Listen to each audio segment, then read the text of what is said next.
Everybody, I'm going to be doing a book talk on Monsters and Madness by Jessica Verday.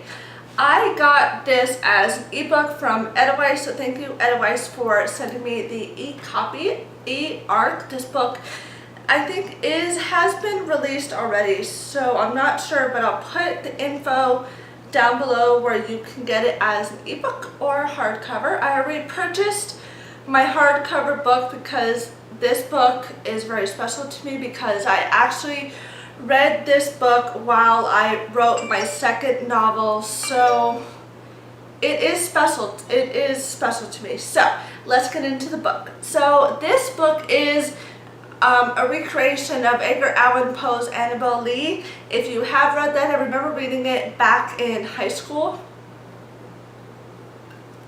and it was the perfect book to get me into the scary hype and book to read getting into October. I read this in September. So the book takes place in Philadelphia, and the main character is Annabelle, Anne Lee, however you want to call her.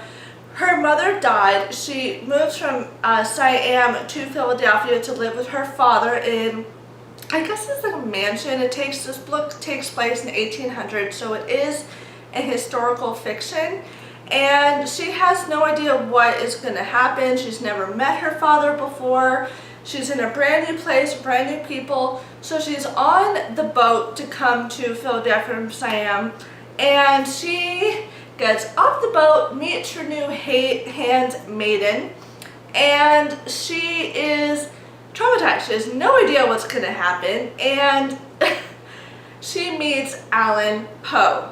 Now, I knew exactly who he is when I first read the two chapters in the book, Edgar Allan Poe, but you'll get to that in a minute. And he is a very tall, fit guy with long brown hair and scorching eyes, and she just falls for him right away. And she trips into the water from the dock where the boat is docked, and he saves her. Now I'm like, really? A damsel in distress, and the guy dives into the water and brings her back. Like, I was deterred from the first chapter. I'm like, I don't know if I want to keep reading this book. And the book goes on. She finally meets her father. Now, it's not the welcome that she wanted, and her father is very distant. He's not the lively, welcoming, loving man that she thought he was. He has a problem. He was infected with a disease where it basically cripples him. He can hardly walk. His personality has gone downhill, and he's not a nice guy. But she meets her grandfather, Grandpierre, who just engulfs her and is the loving, saving grace that she wants. So she knows absolutely no one when she moves to Philadelphia, and she goes on with her life.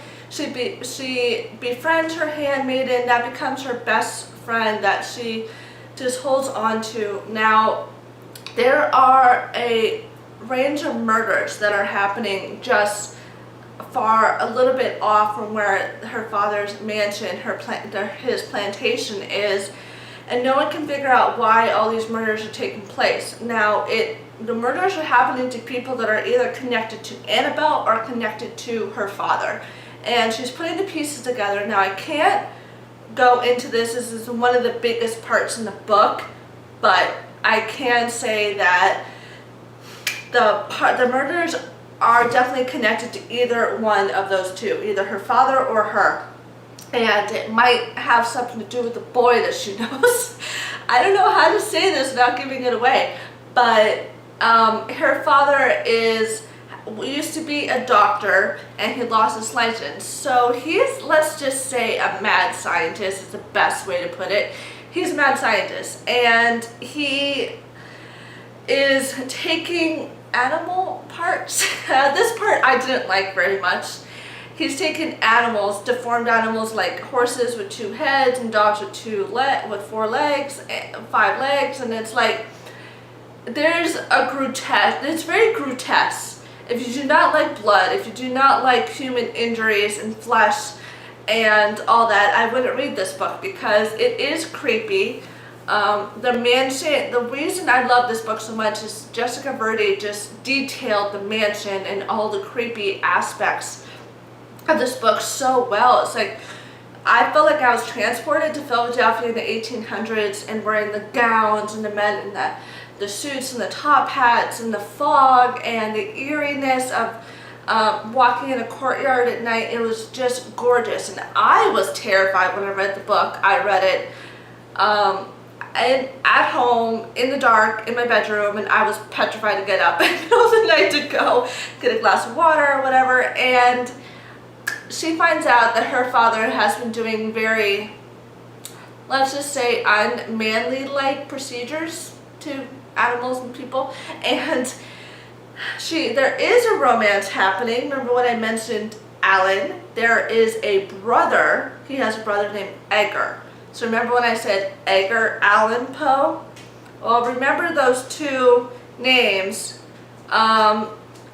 It seems like there's two people, but it might not. So that was a huge, I remember the part where you found out between the two of those, I was left like speechless. I was like, what the hell happened? Full synopsis.